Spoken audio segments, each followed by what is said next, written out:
Miss হয়েছে? ওকে, record আমার দিক থেকে শুরু হয়েছে।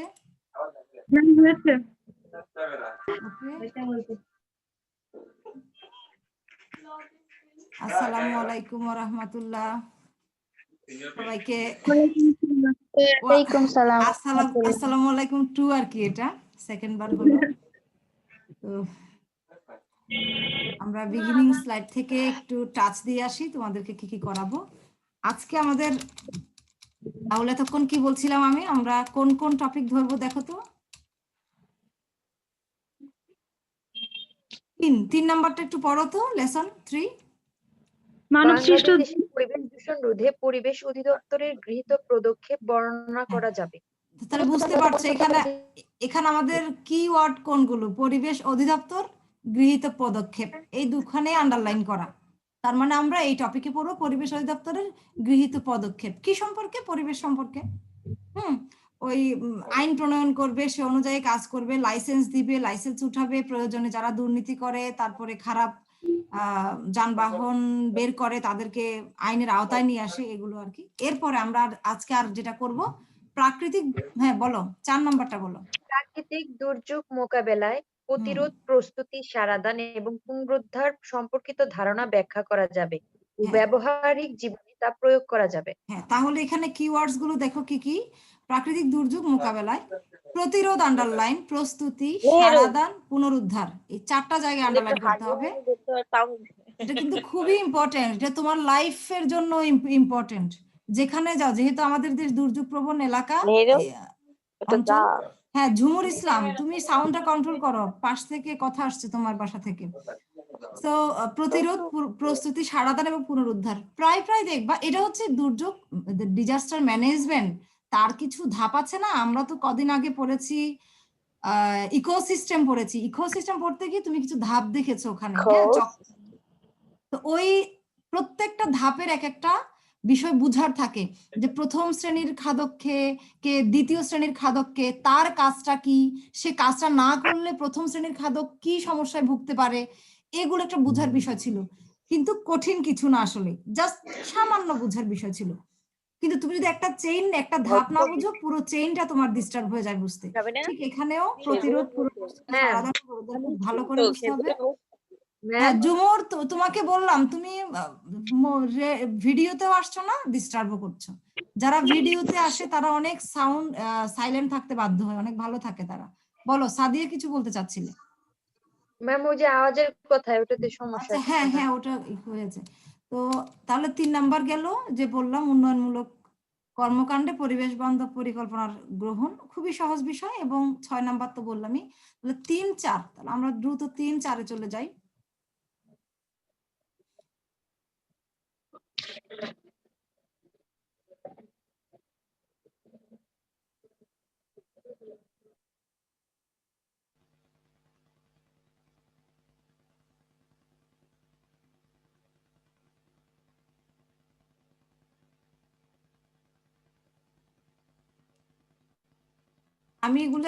আমি চাইলে সরাসরি 3 নাম্বার লেসনে কিন্তু চলে আসতে পারি, সেই সিস্টেম কিন্তু এখানে আছে। স্লাইডের নাম্বারটা দিলেই কিন্তু সরাসরি 3-এ চলে আসে। এরপর আমি ক্রস করে আসি হচ্ছে বারবার, গতবার যারা ক্লাস মিস করেছিলে কোনো কারণে, তারা যেন অন্তত something is better then nothing টাইপের আর কি। পুরো ক্লাস যদি মিস করো, অন্তত এই ক্লাসটা করলে তুমি এই ভিডিও থেকে কিছুটা জিনিস যদি পাও যে কি কি পড়িয়েছি, সেজন্য আমি বারবার ঘুরে আসি। লেসন 3 তাহলে একটু আমরা দেখি, বাংলাদেশের পরিবেশ দূষণ প্রতিরোধে পরিবেশ অধিদপ্তরের গৃহীত পদক্ষেপ। তো পরিবেশ অধিদপ্তর শব্দটা দিয়ে আমরা বুঝতে পারছি এটা একটা ডিপার্টমেন্ট, যে ডিপার্টমেন্ট শুধু পরিবেশ নিয়ে কাজ করে। হ্যাঁ, আমাদের দেশের যে কর্তৃপক্ষেরই একটা ডিপার্টমেন্ট। যেমন পিএটিসির অনেকগুলো ডিপার্টমেন্ট আছে, তোমরা তো একটা কোর্স করো মাত্র এখানে, হ্যাঁ এইচএসসি পড়াশোনা করো। এখানে ইকোনমিক্স আলাদা, ফিজিক্স আলাদা, কেমিস্ট্রি আলাদা, জিওগ্রাফি আলাদা, এইভাবে করে আলাদা আলাদা ডিপার্টমেন্টের সমন্বয়ে কিন্তু তোমার একটা গ্রেড এখানে আসে, তাই না? তুমি এখান থেকে যাওয়ার সময় 4 গ্রেড নিয়ে যাবে কিংবা 5 গ্রেড নিয়ে যাবে। অনেকগুলো ডিপার্টমেন্টের সমন্বয় তোমার কিন্তু লাগে। কোনোটা ডিপার্টমেন্ট কোনো অংশে একটু মানে ভূমিকা কোনো অংশে কম নয়, সেই আর কি। তো আমরা দেখি কি কি পদক্ষেপ তারা নেয়। প্রথমে শিল্প দূষণ নিয়ন্ত্রণ করে। শিল্প দূষণ কিভাবে নিয়ন্ত্রণ করে? সেটার জন্য আমি গতবার তোমাদেরকে অনেক হিন্টস দিয়েছি। শিল্পের যে পয়জনাস কেমিক্যাল গুলো আছে, hydrogen sulphide, carbon dioxide, carbon monoxide ইত্যাদি মিক্স যে গ্যাসগুলো বের হয়, সেই গ্যাসগুলোর জন্য চিমনি দেওয়া গ্যাসগুলো বা কিংবা যে বিষাক্ত রাসায়নিক গুলো তারা ডিসপোজাল করে, মানে করে বর্জ্য নিষ্কাশন করে, সেই বর্জ্যগুলোকে ট্রিটমেন্ট করে তারপরে ডিসপোজ করা, ত্যাগ করা, বর্জ্য নিষ্কাশন করা, সেইগুলোই মূলত শিল্প দূষণ নিয়ন্ত্রণের বিষয় বলছে আর কি। এই যে ট্রিটমেন্ট প্ল্যান করার কথা, চিমনি ইউজ করার কথা, অর্থাৎ খারাপ পদার্থগুলোকে মিনিমাইজ করে তারপরে পদার্থগুলোকে ডিসপোজ করার কথা, বর্জ্যগুলোকে, এই কথাগুলো কে কয়জনে মানে? তোমাদের ক্লাস করার মতো কে কয়জনে মানে? যদি বাধ্য করা হয় জরিমানা বা এটসেট্রা দিয়ে, তাহলে এখন দেখো কতজন পার্টিসিপেন্ট আসছে এখন, তাই না? মাঝখানে তো পার্টিসিপেন্ট শূন্য হয়ে গিয়েছিল ক্লাসগুলো। তো ঠিক এরকমও শিল্পর ক্ষেত্রেও কে কয়জনে মানে, কিন্তু অধিদপ্তর এই জিনিসটা নিশ্চিত করে, তোমাকে মানতেই হবে, নতুবা তোমাকে যে পরিমাণ ট্রিটমেন্ট প্ল্যান করতে যে টাকাটা তোমার যেত, তার চেয়ে বেশি টাকা তোমাকে আমরা জরিমানা করব, হ্যাঁ, তোমাকে জেল খাটাবো, নানান ধরনের ওরা শাস্তিমূলক পদক্ষেপ নিয়ে করে। আবার শুধু যে শাস্তি দিয়ে তো কাজ হয় না, কখনো কখনো উৎসাহ দেয়, প্রচারণা চালায় পরিবেশ অধিদপ্তর, বিভিন্ন অনলাইন মাধ্যমে বলো, গণমাধ্যমে বলো, বা টেলিভিশনে বা পত্রিকায় জনসচেতনতা তৈরি করার জন্য শিল্পের দূষণটা কিভাবে নিয়ন্ত্রণ করা যায় সে কাজগুলো করে। এরপরে আমরা পরিবেশ দূষণ সংক্রান্ত অভিযোগ নিষ্পত্তি, অর্থাৎ এটা পরিবেশ দূষণের আদালত হিসেবে কাজ করে আর কি। ধরো বুড়িগঙ্গা নদী দিন দিন নষ্ট হয়ে যাচ্ছে, পানি নষ্ট হয়ে যাচ্ছে, তারপর ওখানে যে জীববৈচিত্র্য আছে পানিতে, হ্যাঁ, যে স্পেসিস গুলো আছে, বিভিন্ন স্পেসিস মরে যাচ্ছে, সহজে মাছটা আগের তুলনায় কম পাচ্ছে, তাহলে জেলেদের যে প্রফেশন আছে, পেশা, সেগুলো তাদের ক্ষতিগ্রস্ত হচ্ছে। জেলেরা আগের মতো মাছ পাচ্ছে না, আগে যেখানে ডেইলি সে 500 টাকা ইনকাম করতে পারতো মাছ বিক্রি করে, এখন হয়তো 100 টাকাও পাচ্ছে না, ওরা ক্ষতিগ্রস্ত হচ্ছে।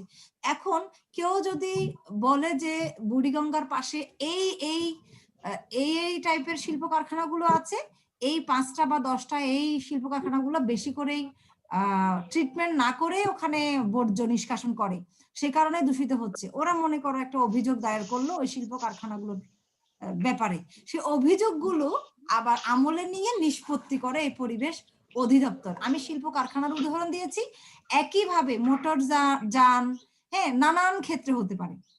হ্যাঁ, কোন একটা রাস্তায় একটা দুর্বল যান বের করলো, হ্যাঁ, কেউ একজন কোম্পানি 50টা গাড়ি নামালো, তার মধ্যে 5টা গাড়ি কিনা আগের মেশিনের, অনেক দিনের পুরাতন, হ্যাঁ, যেগুলো কিনা কালো ধোঁয়া নির্গত করে, কিংবা যে কোনো মুহূর্তে অ্যাক্সিডেন্ট হওয়ার সম্ভাবনা, আশঙ্কা থাকে।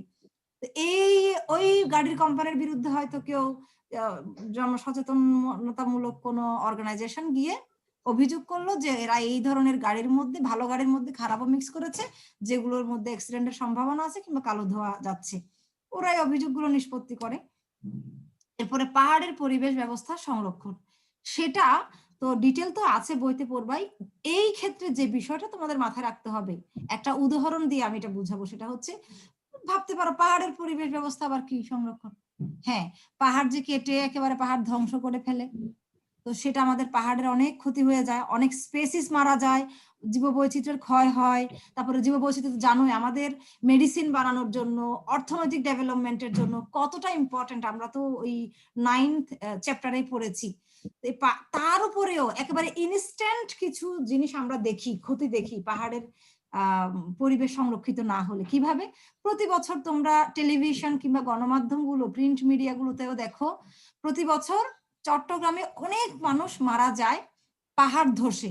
পাহাড় কাটে, নির্দিষ্ট সময় পরে বৃষ্টি যখন হয়, মাটিটা তো লুজ হয়ে যায় আগে থেকে পাহাড় কাটার কারণে, মাটিটা তখন বড় একটা অংশ ধসে পড়লে ওখানে আশেপাশে যত মানুষ আছে অনেক মানুষ মারা যায়। তো এই বিষয়টাই উদাহরণটা মাথায় রাখবে, তারপরে বাকিটা তো বইতে পড়লে হয়ে যাবে, আমি আর টাইম নষ্ট না করি। এবারে যানবাহন জনিত দূষণ নিয়ন্ত্রণ, হ্যাঁ, এটা আমি এই তোমাকে শিল্প দূষণ নিয়ন্ত্রণ পড়াতে গিয়ে যানবাহনের উদাহরণ নিয়ে এসেছিলাম। So I think you are clear now. এখন জলবায়ু পরিবর্তন বিষয়ক কার্যক্রম, সেটা একটু বলে দিব, সেটাও তোমরা মনোযোগ দিয়ে দেখো। সেটা পড়াতে গিয়ে আমার এমন কিছু বিষয় বলতে হবে যেগুলো কিনা পিছনে আরো অনেক বিষয় আছে, সেগুলো থেকে কয়েকটা আমার, যেমন ওজোন স্তর সুরক্ষা কার্যক্রম, সেটা আমার বলতে হবে না যেহেতু আমি জলবায়ু পরিবর্তন বলবো। সো যেহেতু আরো কয়েকটা জিনিস আমাদের এই একটা টপিকের মধ্যেই আছে, তাহলে এটা একটু ভালো করে খেয়াল করো। জলবায়ু পরিবর্তন বিষয়ক কার্যক্রম কি? আমরা জলবায়ু পরিবর্তন নিয়ে অনেক মাতামাতি শুনছি, বারবার বলা হচ্ছে কার্বন নিঃসরণ হচ্ছে। কার্বন নিঃসরণ হলে কি হয়েছে?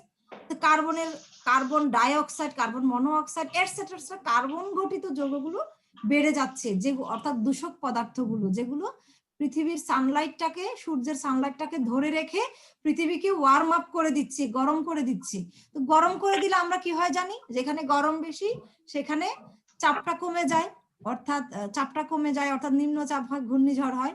একইভাবে আমি তোমাদেরকে খরার কথা বলেছিলাম, বন্যার উদাহরণ দিয়েছিলাম, হ্যাঁ, কিভাবে জলবায়ুটা এই ইয়ে হয়, কিভাবে পৃথিবীটা গরম হয়ে যাচ্ছে। এই যে দেখো ডিসেম্বরে, হ্যাঁ, শীতকালীন ছুটি চলে আসছে, এখনো পর্যন্ত মানে খুব যে এই যে গত কয়েকদিনে একটু শৈত্যপ্রবাহ হলো, এর আগে কিন্তু অত বেশি আর শীত পড়ে নাই, একেবারে সোয়েটার ছাড়াই আমরা থাকতে পেরেছি।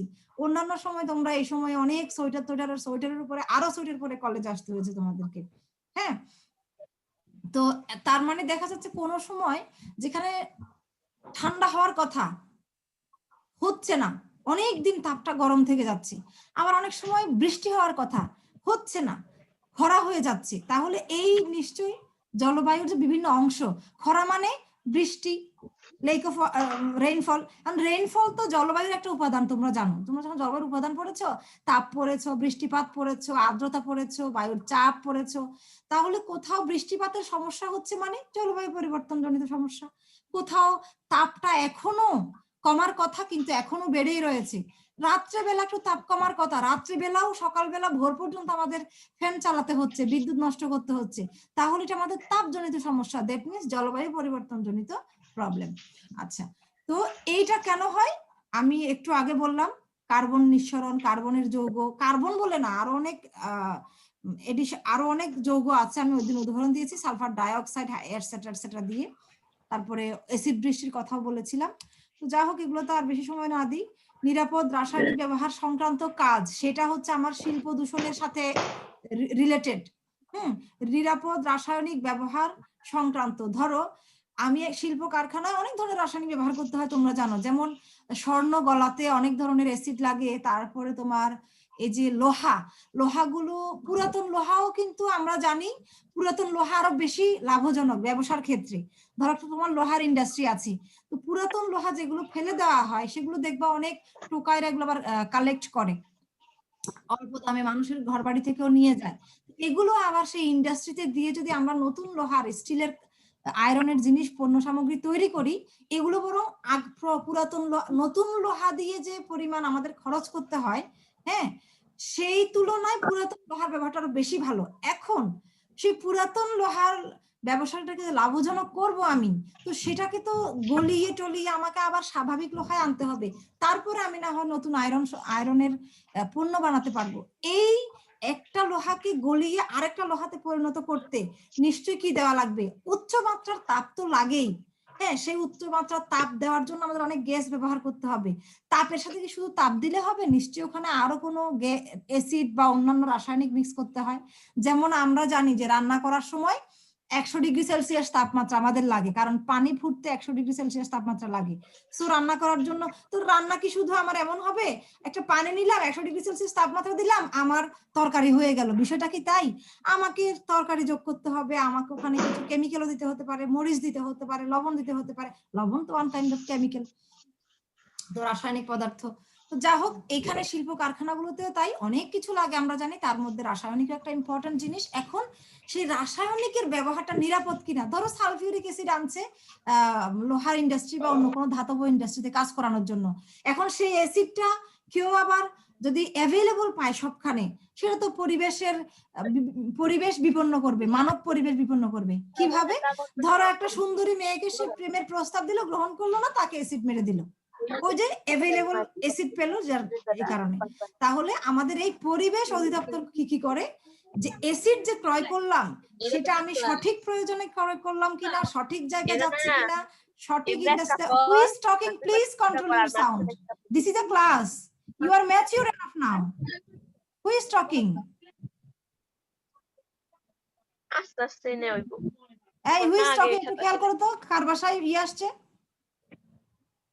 ম্যাম মুন্নি নামের একটা মেয়ে। সো তো মুন্নি আক্তার, আমি তো এখানে মিউটও দেখছি, তো তোমার ডিস্টার্ব করছো কেন? তোমরা কি এগুলো বুঝতে পারো না? Now you are 18 years old or 17 years old and you have 3 certificates now. How many certificates do you need to realize this situation? ওকে, তো আমরা এবার যাই যে ওজোন স্তর সুরক্ষা আমি বলেছিলাম, ওটা এতক্ষণ ধরে আলোচনা করেছি, এটা আলোচনা করার দরকার হবে না বিধায় আমরা এবার দেখি পরিবেশগত সমীক্ষা, পরিচালনা ও পর্যালোচনা। সেটা একটু দেখাবো। সমীক্ষা কি? সার্ভে করা, অর্থাৎ কি বলবো এটাকে, পরিসংখ্যানবিদরা বলো না, সমীক্ষাটা একটু সহজ ভাষায় বলো না। সমীক্ষা মানে হিসাব করা আর কি, এক প্রকার হিসাব করা। এটা পরীক্ষা মানে হিসাব পরিচালনা করা, অর্থাৎ কি পরিমাণ পরিবেশ দূষণ ঘটছে। ধরো এই বুড়িগঙ্গা নদীতে প্রতিদিন দূষক পদার্থ ওখানে যাচ্ছে, কি পরিমাণ দূষক পদার্থ যাচ্ছে প্রতিদিন, কোন ইন্ডাস্ট্রি থেকে কি পরিমাণ যাচ্ছে, তাহলে ওই দূষক পদার্থগুলো আবার কি পরিমাণ পানির যে পিএইচ মান বা পানির যে একটা স্ট্যান্ডার্ড মান থাকে সেটাকে কি পরিমাণ প্রতিদিন নষ্ট করছে, এটা পরিচালনা করে অধিদপ্তর। বলতে পারো তাহলে এটা পরিচালনা করে, পর্যালোচনা করে, খেয়াল করে কি হবে। হ্যাঁ অবশ্যই এটা অ্যাকশন নিতে হেল্প করবে, উন্নয়নমূলক পরিকল্পনা নিতে হেল্প করবে, ওই যে ওয়াটার রিসোর্স রিলেটেড। যেমন ধরো কি পরিমাণ ক্ষতি হচ্ছে এটা জানলে আগামী কতদিনের ভিতরে আরো কি পরিমাণ ক্ষতি হতে পারে, এবং এখনই যদি আমরা পদক্ষেপ না নিই এটা বন্ধ করার জন্য, তাহলে আগামী কতদিনের ভিতরে একেবারে অবস্থা খারাপ আরো বেশি হয়ে যাবে, সেটা তাদের একটা হিসাবে থাকে। এই হিসাবটা থাকলে তারা সে অনুযায়ী ওই দূষণ যারা করছে তাদেরকেও ধরতে হেল্প হয়, তাদেরকে সচেতন করতে হেল্প হয়, দেশেরও একটা উন্নয়ন পরিচালনা কার্যক্রম চালাতে হেল্প হয়, পরিকল্পনা নিতে হেল্প হয়।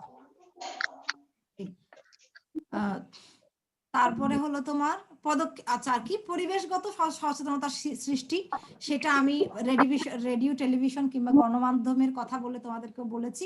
এটা নানান ভাবে সচেতনতা হতে পারে।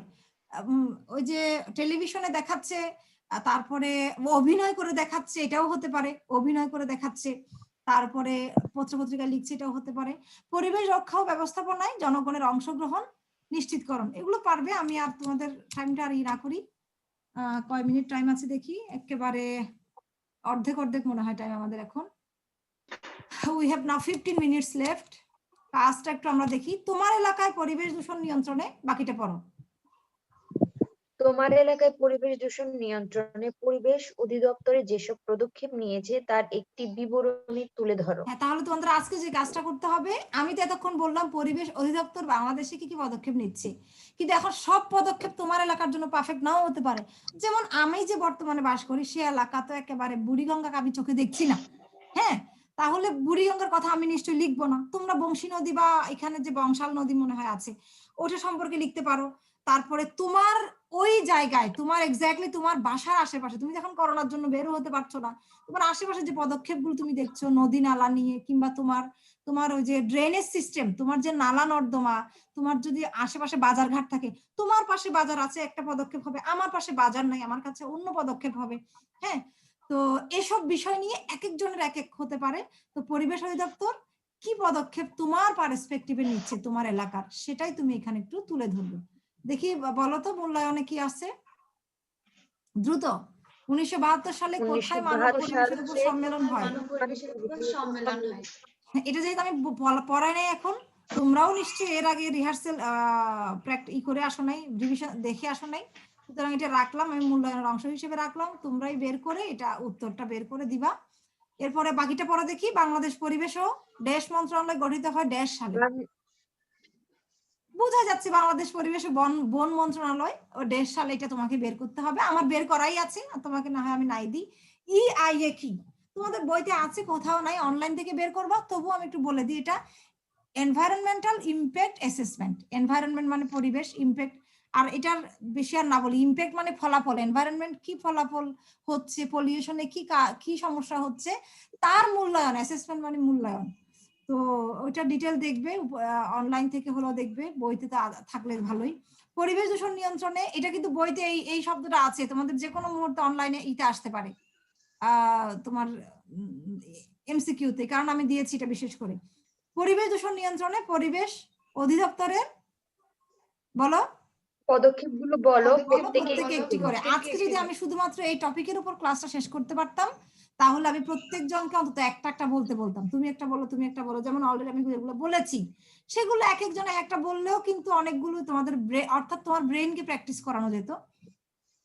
যা হোক, যেহেতু ভ্যাকেশন চলে আসছে, আমরা অন্য টপিকে যাই। This is the most important, হ্যাঁ, ফর ইউর লাইফ।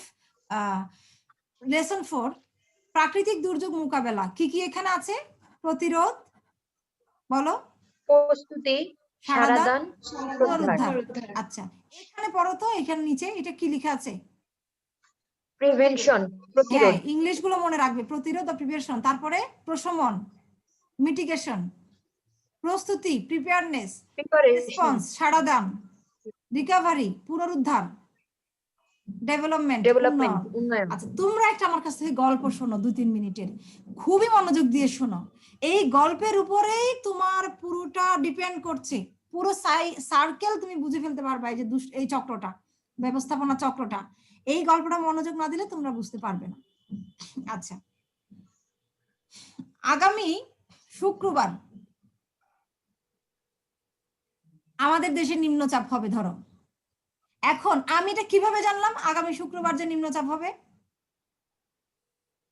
তোমরাও টিভি জানলা, থেকে ম্যাম, সাপোজ তোমরাও জানলে, কিভাবে জানলে? থেকে ম্যাম, আবহাওয়া বিভাগের টিভি, মাধ্যমে। আবহাওয়া দপ্তর আবহাওয়াবিদ, দিয়েছে। কোথায় দিয়েছে? আমাকে বলেছে নাকি না, না, টিভিতে ম্যাম, গণমাধ্যমে দিয়েছে? রেডিও, টিভি, হ্যাঁ, কেউ গণমাধ্যমে দিয়েছে, আমি হয়তো গণমাধ্যম থেকে শুনেছি, তুমি হয়তো তোমার ভাই একজন রেড ক্রিসেন্ট সোসাইটিতে চাকরি করে, দুর্যোগ ব্যবস্থাপনা নিয়ে কাজ করে, তার কাছ থেকে শুনেছো। তাহলে শুক্রবারে হবে এটা, এখন না। এখন হওয়ার আবার মাইকিং করছে। এখন মাইকিং এ কি বলছে? আপনাদের শুক্রবারে এটা হবে, আপনাদের জন্য সাইক্লোন শেল্টার রেডি আছে, পরিচ্ছন্ন করা হয়েছে, আপনারা সেখানে গিয়ে নিজেদের জানমাল রক্ষা করবেন। এই যে সাইক্লোন শেল্টারের কথা বললো, শুক্রবারে দুর্যোগ হবে, সাইক্লোন শেল্টার কি আজকে বানালো না গত অনেকদিন আগে বানাতে হয়েছে? অনেকদিন আগে। তাহলে দেখো, অনেকদিন আগে। তাহলে শুক্রবারে এইটা হবে, কি দুর্যোগটা হবে, তার আগে আমাকে সরকার প্রস্তুত করছে, আমাকে আমার কর্তৃপক্ষ প্রস্তুত করছে যে একটা দুর্যোগ হতে পারে, হবে, তুমি প্রস্তুত থাকো জানমাল রক্ষার জন্য। আরেকটা কি, অলরেডি প্রস্তুত করাই আছে, কোথায়? সাইক্লোন শেল্টার প্রস্তুত করাই আছে, ঠিক আছে? আচ্ছা, এরপর ধরো শুক্রবারে সত্যি সত্যি এবার আমি সাইক্লোন সেন্টারে আমাকে কেউ নিয়ে গেল, আমার ধরো বুড়া বয়স কিংবা আমার অনেক বাবু রাবু বাড়িতে অনেক ঝামেলা, আমাকে কেউ নিয়ে গেল কিংবা আমরা গেলাম সাইক্লোন শেল্টারে। এবার দেখো শুক্রবারে সাইক্লোন শেল্টারে রাস্তার মধ্যে অনেকে মরে পড়ে লন্ডভন্ড কিংবা হয়েছে, অনেকের ঘর বাড়ি পড়ে গেছে, অনেকে ভেঙে চুরে ছারখার হয়ে গেছে। এখন ঘূর্ণিঝড় রানিং অবস্থায় অনেকে ভেঙে চুরে ছারখার, তাহলে তাকে দ্রুত ট্রিটমেন্ট করতে হবে, হসপিটালাইজ করতে হবে, এই একটা বিষয়। আবার মনে করো ওই দুর্যোগ ব্যবস্থাপনা, দুর্যোগের সময় শুক্রবারে রানিং অবস্থায় তো অনেকে হসপিটালাইজ হলো, এর পরদিনও অনেকে হসপিটালে নিয়ে যেতে হলো, কারণ সাইক্লোন তো আসার সময়ও তো অনেকে ক্ষতিগ্রস্ত হতে পারে, বা যেখানে সাইক্লোন শেল্টার সে নিয়েছে সেখানে তার মানে নাই, ঘূর্ণিঝড় তাকে ওখানে আঘাত এনেছে, তাহলে তাকে সাইক্লোন হসপিটালাইজ করতে হলো। এই 4টা পদক্ষেপ দেখলাম। একটা আগে থেকে সাইক্লোন শেল্টার করেছে, আর একটা প্রস্তুতির জন্য বলেছে, মাইকিং করেছে, সচেতনতা তৈরি করেছে, আর একটা কি করেছে, তোমাকে ওই হসপিটালে নিয়ে গেছে। এবার আমি বলি, দুর্যোগ শেষ হয়ে গেল, এক শুক্রবার চলে গেল, 2 শুক্রবার আসলো, কৃষকের মাঠের ফসল সব নষ্ট হয়ে গেল। এখন আমাদের দেশের কর্তৃপক্ষ কিংবা আমাদের এনজিও গুলো বা বিভিন্ন মানুষকে কি করতে হবে, দ্রুত সেই কৃষকের ফসলটা আগের অবস্থায় ফিরিয়ে আনতে হবে। ওখানে যে পানি জমলো, লবণাক্ত পানি যদি অনেকদিন থাকে, সেখানে কি আর ফসল থাকতে পারবে? নতুন করে ফসল ফলাতে হবে, না হলে আমরা খাবো কি, দেশের মানুষ খাবে কি? তাহলে নতুন করে তাকে ফসল ফলাতে হবে। তাহলে দেখো ওইটাও কিন্তু দুর্যোগ ব্যবস্থাপনার একটা অংশ, যে কৃষকের ফসল নষ্ট হয়ে গেছে আবার ফসল ফলাতে হবে। একইভাবে তোমার বাড়ি নষ্ট হয়ে গেছে, তোমাকে তো আগের বাড়িটা একটা বাড়ি তৈরি করে দিতে হবে তাড়াতাড়ি করে, কিংবা তোমার তৈরি করতে হবে। অর্থাৎ বাড়িটা নষ্ট হয়ে গেছে, এটাকে আগের পুনরুদ্ধার করতে হবে, আগের অবস্থায় ফিরিয়ে নিয়ে যাওয়া লাগবে। বুঝছো? তাহলে আমি কি বললাম দেখো, আবার খেয়াল করো। আমি তাহলে এখন ওই উদাহরণগুলোকে আমি এখন মান বসাবো। এই যে তোমরা 6টা নাম পেলা, 6টা নাম পেলা, ওখানে মান বসাবো। কেমন? আমি সাইক্লোন শেল্টার তৈরি করলাম, তার মানে কি? অথবা বাঁধ তৈরি করলাম, বাঁধ, বেড়ি বাঁধ, যেন জলোচ্ছ্বাসের পানি এসে আমার ঘরবাড়ি ভেঙে ফেলতে না পারে, বা ভাঙলেও যেন কম ক্ষতি করতে পারে। তার মানে আমি যে বেড়ি বাঁধ তৈরি করলাম জলোচ্ছ্বাসের পানিকে আমি প্রতিরোধ করার জন্য। বুঝতে পেরেছো? জি ম্যাম। জলোচ্ছ্বাসের পানি আসতেছে, ধ্বংস করবে, আমি তাকে প্রতিরোধ করে দিব তার যুদ্ধটাকে, এটা। আচ্ছা, তারপরে হলো সেকেন্ড আমাদের যেটা হ্যাঁ,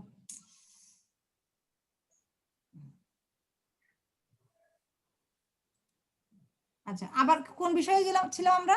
আচ্ছা, এরপরে ধরো প্রস্তুতি গ্রহণ করলাম, কোনটা? মাইকিং করে প্রস্তুতি গ্রহণ করলাম। এখানে এই যে তোমরা প্রস্তুতি শব্দটা পেয়েছো, এখানে দেখো প্রতিরোধ শব্দটা পেয়েছো। তোমরা কি স্ক্রিনশট শেয়ার দেখতে পাচ্ছ? আচ্ছা, এরপরে ধরো আমি তোমাকে ডাকলাম, সাথে সাথে তুমি আমাকে ইয়েস ম্যাম বললে, তাহলে আমাকে রেসপন্স করলে বা সাড়া দান করলে। বুঝতে পেরেছো? একইভাবে ঘূর্ণিঝড়ের সময় রেসপন্স কি? ঘূর্ণিঝড়ে কেউ ব্যথা পেলো, তাড়াতাড়ি ওকে হসপিটালাইজ করলে, দিস ইজ সাড়া দান, দিস ইজ রেসপন্স। বুঝতে পেরেছো? কেউ একজন রাস্তায় পড়ে আছে, এখনো সাইক্লোন শেল্টারে আসতে পারে নাই, তুমি দৌড়ে গিয়ে তাকে নিয়ে আসলে, this is response, this is সাড়া দান। মাইশা ইসলাম, কন্ট্রোল ইউর সাউন্ড। আচ্ছা, এরপরে কৃষকের জমি নষ্ট হয়ে গেল, কিংবা তোমার ঘর বাড়ি নষ্ট হয়ে গেল, ওই ঘরটাকে তুমি আগের অবস্থায় ফিরিয়ে নিয়ে আসলে, সরকার তোমাকে কিছু টিন দিল, হ্যাঁ টিন দিল ঘরটা নতুন করে বাঁধার জন্য, বা কৃষককে বীজ দিল, সার দিল নতুন করে মাঠ তৈরি করার জন্য। তাহলে দিস ইজ রিকভারি, রিকভার করা, অর্থাৎ পুনরুদ্ধার করা। বুঝতে পেরেছি? উন্নয়ন, উন্নয়ন তো নিশ্চয়ই দীর্ঘমেয়াদী পরিকল্পনা গ্রহণ করা। এবার তাহলে দেখো এই যে একটা দেয়াল, দেখো দুর্যোগ আসছে। দুর্যোগের আগে আমরা 3টা পদক্ষেপ দেখলাম। তাহলে আমরা কি দেখলাম? দুর্যোগের আগে কিছু কাজ করতে হয় আমাদের, দুর্যোগের পরে কিছু কাজ করতে হয়। বুঝতে পেরেছি? জি ম্যাম। দুর্যোগের আগে কি কাজ কি? এই যে একটা হচ্ছে প্রতিরোধ। এই যে আমার হাতের বাম পাশে, অর্থাৎ তোমার হাতের বাম পাশেও যে 3টা আছে, এগুলো হচ্ছে দুর্যোগের আগের ধাপ, আর বাকি 3টা দুর্যোগের পরের ধাপ। আগের 3 ধাপ কি? প্রতিরোধ, প্রশমন, পূর্ব প্রস্তুতি। পরের গুলো কি? সাড়া দান, পুনরুদ্ধার, উন্নয়ন। পরীক্ষায় আসে সাড়া দান দুর্যোগ ব্যবস্থাপনার কি কোন ধরনের ধাপ? পূর্ববর্তী ধাপ না এই যে পুনরুদ্ধার? কোন ধরনের ধাপ? আগের ধাপ না পরবর্তী ধাপ আসে? এবং উদাহরণ দিয়ে আসে, উদাহরণ আসে যে কৃষকের মাঠ তৈরি করে দেওয়া, ফসল সরবরাহ করা, ধান বীজ সরবরাহ করা, এটা কি পূর্বের ধাপ না পরের ধাপ? এইভাবে আসে। হ্যাঁ, তাহলে ধরো আমাকে বলো, ওই বেড়ি বাঁধ তৈরি করলো, হ্যাঁ, তারপরে হচ্ছে দুর্যোগকালীন সময়ে ওই অনেক সময় বন্যা টন্যা যে হয়, ওই পয় নিষ্কাশন প্রণালীতে নষ্ট করে ফেলে তারা, হ্যাঁ, উঁচু করে ধরো পয় নিষ্কাশন এর ব্যবস্থা করলো উঁচু করে, হ্যাঁ, যেন দুর্যোগ এসে, বন্যা এসে ওই ময়লাগুলো ভাসিয়ে নিয়ে যেতে না পারে। উঁচু করে আগে থেকে যে তৈরি করে রাখলো, এটা কি প্রতিরোধ না পুনরুদ্ধার? প্রতিরোধ। হ্যাঁ, তাহলে দুর্যোগ আসার আগেই, তাহলে আমরা যদি মুখের ভাষায় বলি তাহলে কি হবে? দুর্যোগ আসার আগেই দুর্যোগের ক্ষয়ক্ষতিগুলোকে কমানোর লক্ষ্যে যদি আগে থেকে কোনো ব্যবস্থা গ্রহণ করা হয়, দিস ইজ প্রতিরোধ। একইভাবে ওটা তো ধরো কাঠামোগত প্রতিরোধ বললাম, কাঠামোগত শব্দটা খেয়াল করো, এই যে বেড়ি বাঁধ কাঠামো আছে, কিন্তু ধরো সরকার তোমাকে ট্রেনিং দিল যে দুর্যোগ আসলে তুমি এই এই পদক্ষেপগুলো নিবা, তো সেটা কি দুর্যোগ থেকে আসে না, আগামী বছর আসবে, তোমাকে আজকে ট্রেনিং দিল যেন তুমি আগে থেকে ঘরটা বাঁধলে তোমার ঘরটা যেন ঠিক করে বাঁধতে পারো, অনেক শক্তভাবে বাঁধতে পারো। এই যে আগে থেকে ট্রেনিং দিল, এটাও কি তাহলে প্রতিরোধের অংশ হবে না? এই যে তোমাকে সচেতন করলো আগে থেকে, এটাও একটা প্রতিরোধের অংশ। তোমাকে ট্রেনিং দিল, এটা একটা প্রতিরোধের অংশ। তাহলে এই প্রতিরোধের অংশ একটা কাঠামোগত, আর এখন তোমাকে যে ট্রেনিং দিচ্ছে সেটা কি কোনো কাঠামো আছে? এটা কি দেখা যায় চোখে? তাহলে দ্যাট ইজ ইনট্যাঞ্জিবল অর্থাৎ না, ম্যাম। অকাঠামোগত। বুঝতে পেরেছি আমি? তোমরা পড়তে গেলে এগুলো পাবে, ম্যাম। কাঠামোগত অকাঠামোগত। এরপরে ম্যাম। প্রশমন মূলত এই যে কাঠামোগত প্রশমন, অকাঠামোগত প্রশমন মূলত এগুলোই ম্যাম, ভেতরে। প্রশমন মানে কমানো না? প্রশমন মানে তোমার অলরেডি ব্যথা হচ্ছে, এটাকে তুমি ওষুধ দিয়ে সারবে, এটাকেই প্রশমন আর কি। যে অলরেডি তোমার দেশে একটা জিনিস সাফার করে, সেটাকে তুমি সাফারটা না হওয়ার জন্য একটু কাঠামোগত পদক্ষেপ নিলে, একটা অকাঠামোগত পদক্ষেপ নিলে, এই পদক্ষেপগুলি প্রশমন আর কি। তো আমাদের মূলত 4টা বিষয় খুব বেশি করে মনে রাখতে হবে: প্রতিরোধ, পূর্ব প্রস্তুতি, সাড়াদান, পুনরুদ্ধার। প্রশমন আর উন্নয়ন এটা হচ্ছে একটার সাথে একটা এঙ্গেজ, ওইগুলো পড়লে এগুলো চলে আসে। আচ্ছা, এরপরে পূর্ব প্রস্তুতির কথা আসি। কি কি ছিল? মাইকিং ছিল, তারপরে সচেতনতা ছিল, পত্রপত্রিকায় দেওয়া, হ্যাঁ, তারপরে এখন 10 নম্বর সিগন্যাল হচ্ছে জানমাল সরিয়ে নেন, জেলেরা আর মাঠে নামবেন না, ইতে নামবেন না, সাগরে নামবেন না, এটসেট্রা। এগুলো হচ্ছে দিস ইজ পূর্ব প্রস্তুতি। আচ্ছা, এরপরে সাড়াদান কোনটা? ওই যে কুইক রেসপন্স, যেটা কি দুর্গত এলাকায় দ্রুত ত্রাণ পৌঁছানো, দ্রুত খাবার পৌঁছানো, দ্রুত মেডিসিন পৌঁছানো, দ্রুত তাকে হসপিটালাইজ করা, দিস ইজ রেসপন্স। রিকভারি কোনটা? দ্রুত বীজ পৌঁছানো, সার পৌঁছানো, লবণ পানিগুলোর দমকল দিয়ে সরিয়ে বের করে ফেলার চেষ্টা করা। তারপরে হচ্ছে এই যে এইটা হচ্ছে পুনরুদ্ধার। উন্নয়ন কি? ওই যে তোমার ঘটনা ঘটে গেল, এরপরে তুমি দীর্ঘমেয়াদী পরিকল্পনা নেওয়া, যে এটা যেন আর না হয়। দুর্যোগ তো থেমে থাকবে না, আসবে, কিন্তু এটা যেন ক্ষতিটা যেন কমানো যায়, সে কারণে যেন তুমি নিজেকে আরো তৈরি করা, সরকার আমাদেরকে আরো ট্রেনিং দিবে, আরো উঁচু উঁচু সাইক্লোন সেন্টার তৈরি করবে। যাই করুক না কেন, বড় যেমন এই যে যেমন পদ্মা সেতু তৈরি করছে, এটা একটা উন্নয়নের অংশ বলা যায়। সে তো আমাদেরকে প্রতি বছর ঘূর্ণিঝড়ে মেরে দিচ্ছে না, সেটা এখনো তৈরি হয় নাই পদ্মা সেতু, কিন্তু ওকে এত শক্ত ভাবে তৈরি করা হচ্ছে, পরিকল্পনাটা এত শক্ত ভাবে নেওয়া হয়েছে।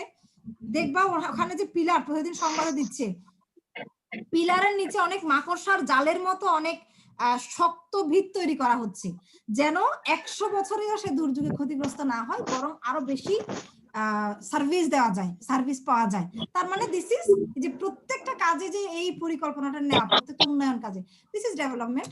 যা হোক, এখন তোমাদের ইউ হ্যাভ অনলি 3.5 মিনিটস। প্রতিরোধ, আমি এতক্ষণ যত বকবকানি দিলাম, যত কথা বললাম, তার মধ্যে এগুলো চলে আসছে। যেমন প্রতিরোধকে তোমাকে আলাদা করে বোঝানো হয়েছে, দেখো কাঠামোগত, অকাঠামোগত। কাঠামোগত একটা উদাহরণ দাও দেখি, এখানে তোমাদের মূল্যায়নটা হয়ে যাবে। কাঠামোগত কি কি? বেড়িবাঁধ নির্মাণ কি হয়? এই যে কাঠামোগত দেখো, আশ্রয় কেন্দ্র নির্মাণ, গুদামজাতকরণ, অর্থাৎ ফসল নষ্ট হয়ে যাবে, আগে থেকেই কিছু খাদ্য সংরক্ষণ করবে, এবং গুদাম, কৃষকের ফসল তো ঘূর্ণিঝড় জলোচ্ছ্বাসে নিয়ে যাবে, বন্যায় নিয়ে যাবে, তাহলে গুদাম জাতের ব্যবস্থা করতে পারলে আর একটু ক্ষতিটা কমবে। ব্রিজ, রাস্তা তৈরি করা, এই যে আমি ব্রিজের উদাহরণ দিলাম, বেতার, বাঁধ, হ্যাঁ, অর্থাৎ বেতার এটা কিসের আওতায় পড়বে? কাঠামোগত, অর্থাৎ এখানে বেতারের জন্য তো একটা কাঠামো লাগে, স্টেশন তৈরি করা। আবার কিন্তু তোমাকে সরাসরি শোনানো বেতারের মাধ্যমে, এটা কিন্তু আবার অকাঠামোগত, সচেতনতা তৈরি করা, এই যে অকাঠামোগত।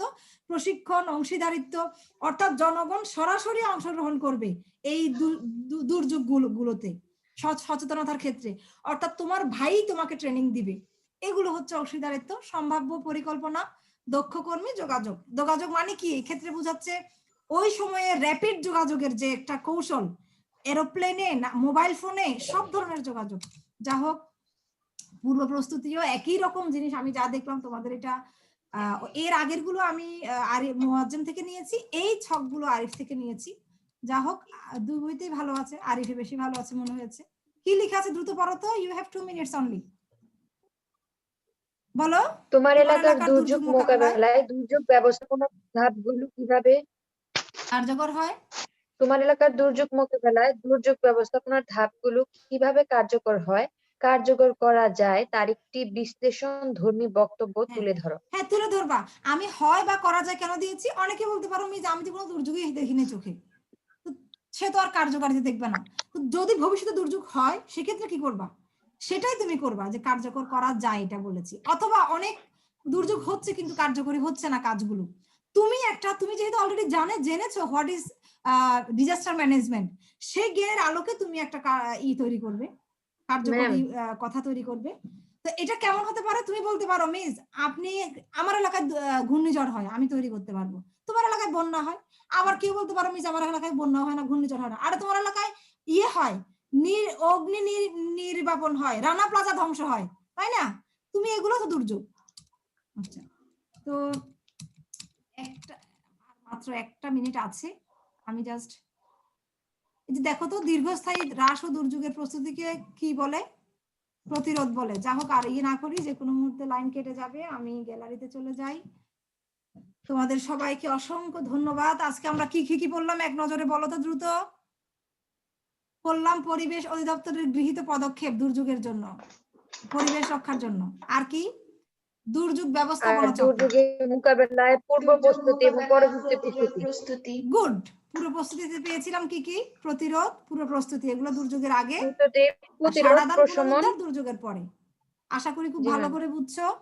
তোমরা যথারীতি জি ম্যাম। আমাকে কাজ পাঠিয়ে দিবে, আর আমিও চেষ্টা করব অনলাইনটা সাকসেসফুল করার জন্য। আপলোডটা দ্রুত পাঠিয়ে দিব ইনশাল্লাহ। আগামী দিন লেসন 6 খুব ভালো করে একটু তথ্যপাত্র কালেকশন প্লাস তুমি একটু পড়ে আসবা।